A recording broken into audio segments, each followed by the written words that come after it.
Hey everybody, it's Ryan.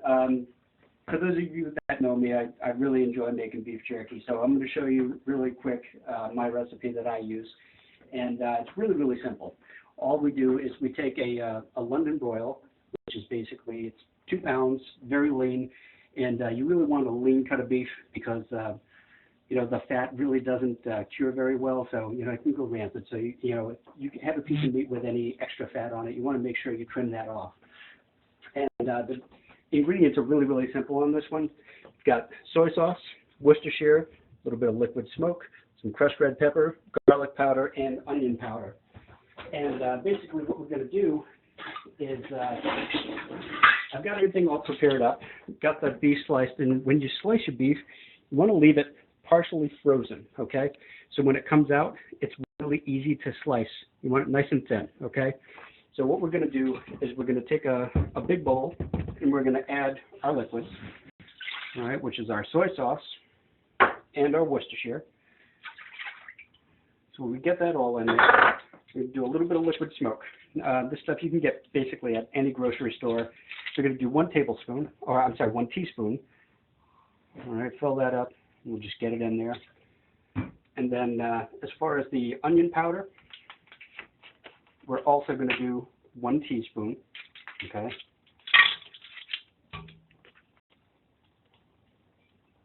One teaspoon of that, and then garlic powder, we want 1 teaspoon, okay? So basically, everything's 1 cup, and then teaspoons of each of your dry ingredients. And let's put 2 in there. Don't make that mistake. It will not be good. And this is a matter of preference. I put a little bit of crushed red pepper in there, and that's just for flavor. So you can really make it as spicy, or you don't have to put the crushed red pepper in there. I think it gives it a little bit of heat, and I think it's really good that way. So that's really. All right, everybody. Sorry about that. I had a little bit of an issue with my phone there. So as I was saying, with the crushed red pepper, that's really a matter of preference. You can use as much or as little as you want. You don't have to use any if you don't like the spice. I like a little bit of heat, so I use a little bit on that. So once you've got all of your ingredients incorporated there, all we're going to do is we're going to take all of our thinly sliced beef, and we're just going to add it right to the mix. And once we get it all in there, we'll make sure that it's all covered up nice. And then we're going to bag it, and we're going to let it marinate overnight. So I use my hands with this. You know, it's nothing that you need to be fancy about. You just get it all coated at least,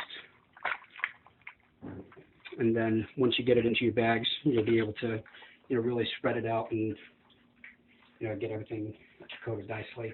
And what I do when you put it in the fridge, double bag it. You know what I'm talking about, okay? Because if you don't double bag it, you know, you'll get spillage, and that's never a good thing. Sorry, had to do it.